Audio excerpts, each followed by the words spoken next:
Today we are going to be addressing something from the BBC. Now this was something I had initially seen put out by Miss Misa on Twitter. It is a video with a description. Now I don't want to waste your time going through the video. We're instead going to address remarks made in the description to the video, because that is more important to me and I think makes it easier for us to draw conclusions and make certain points when it comes to parenting. See, for the majority of people, to be a good parent is to raise a good child, for the most part.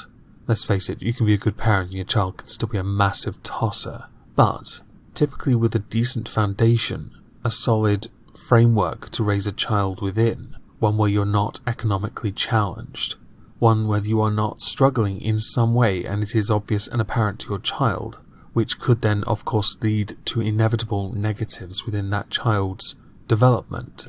Somebody who epitomizes a good parent, though, raises a child that will then want to emulate the good parent, while the parent will want the child to do better than them. That is what all parents want, and any parent that has that kind of conflict where they don't want their child to succeed because of something they believe, they, by definition, are a bad parent.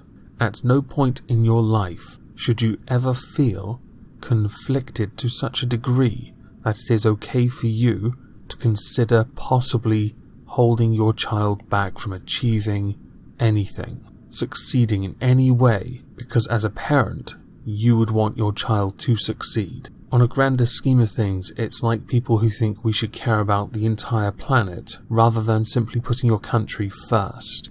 It's similar in that kind of mindset of considering everyone else before what's closest to you.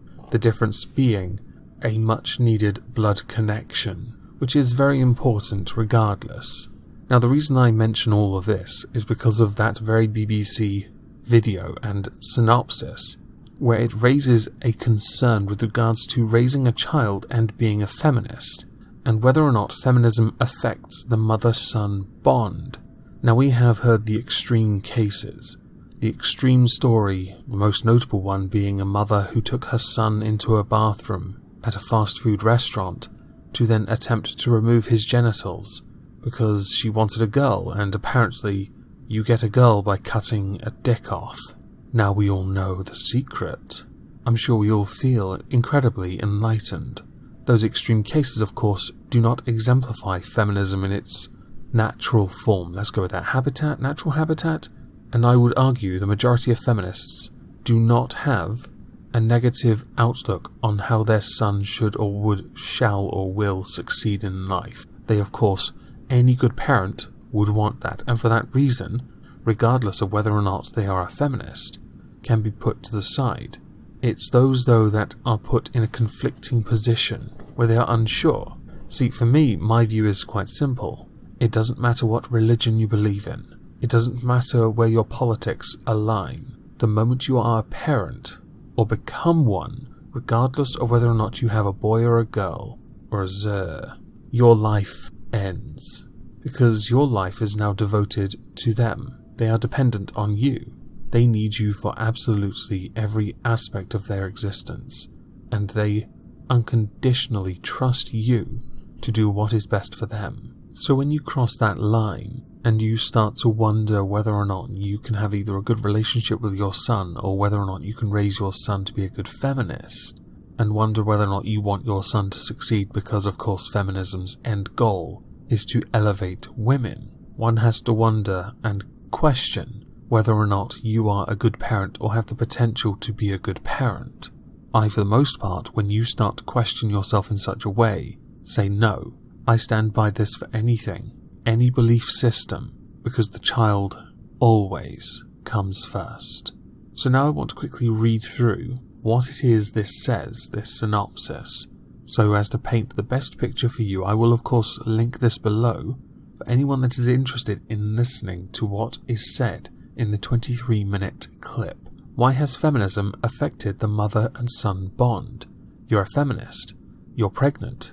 It's a boy. What next? Feminist mothers share with Nastaran Tavakoli the complexities of bringing up a son. If the father's not there, then I'm sure it's going to be a little bit more challenging, but based on the thumbnails of the video, it's hardly going to be surprising, living up to a stereotype with that thumbnail. One mother feels she has failed to impart her feminist values to her 17-year-old son who insists on listening to songs with misogynistic lyrics.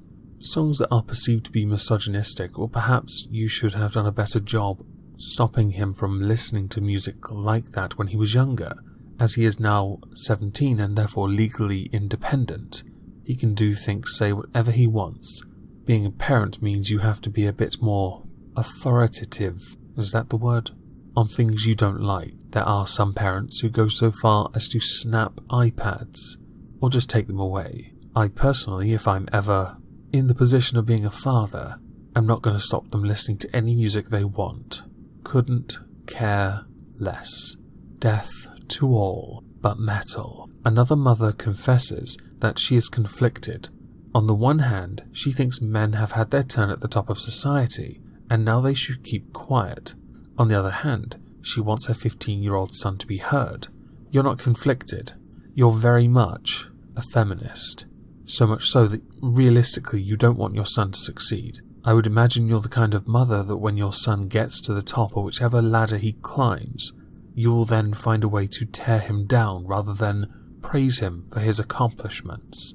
Bear in mind here that you now get a bird's eye view of watching him go to become whatever it is he wants to become, so you get to see for yourself if he skips a step, if he gets a leg up, if he truly has that supposed privilege that all men have. On the son's side, Nastaran talks to a man who's grumble. On the son's side, Nastaran talks to a man who says he couldn't trust his mother has his best interests at heart because she was a feminist. He felt so strongly about this that he set up a political party to assert men's rights.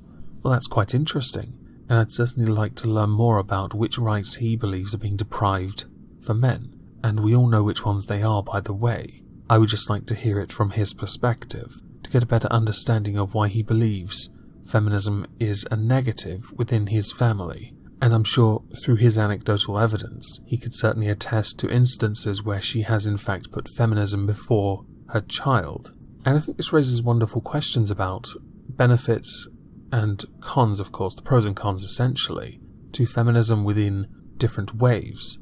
Most say the first and second accomplished much, but there are negatives to all, and I guess it depends which generation they're brought up in, those blasted boomers. And then there are the men who have benefited. Research shared with Nastaran puts forward a surprising finding that men now feel more loved by their mothers. Well, that's fantastic. Something I noticed from my childhood, and something I noticed from many of the households that grew up around me. There were feminist households. Mine was not. My mother was a hard worker, came home, cooked, cleaned, we all helped her, of course. And she showed us unconditional love, and we grew up to become good people. But in the one feminist household I remember, that was not the case. I know this is anecdotal, but the mother was a bitch, bossy, controlling, and found a way to tear her sons down. She had a daughter and treated her like a princess. But I think that's also cliché of parents with the youngest child. They have a blind spot for them. I don't know why I bring that up, I just wanted to mention it. In contrast, research shows that men brought up in the 50s said they couldn't open up and be affectionate with their mothers because of the masculine culture that dominated before feminism, which is somewhat true. We also know that this is somewhat true during my childhood in the 90s. It certainly took a long time to get to a position where masculinity wasn't what boys held on to. We opened up more. Nothing wrong with that, and maybe that was a benefit of feminism. That's a debate for other people. I couldn't care less if it is or not. I was raised with a stiff upper lip. It's not great, I'll admit. However, there are many debates to be had about the pros and cons of feminism within families, and I'm certainly interested to see that kind of debate happen. Not with me though, I can't be bothered. All in all, it's nice to see there is something happening with people debating whether there is a pro or con to feminism existing within a family. But when it comes up that families struggle, when it comes up that there are mothers out there who are conflicted, I question the quality of the parenting that person does. Your job is to raise a child, not to condition them, not to brainwash them. Morals, yes. How you derive the morals, though, is interesting. If it is derived from ideology, then there is of course a chance you are teaching them something bad. But of course, that could apply to any aspect of life, and it does bring up many conflicting arguments about the benefits of religion, because certain morals within religion still hold well over the test of time. Whether you support religion or not, I personally don't care. Religion is meh, that's all I think. The only faith worth having is moistianity. That's right, I have a church. I'm kidding, I'm too lazy.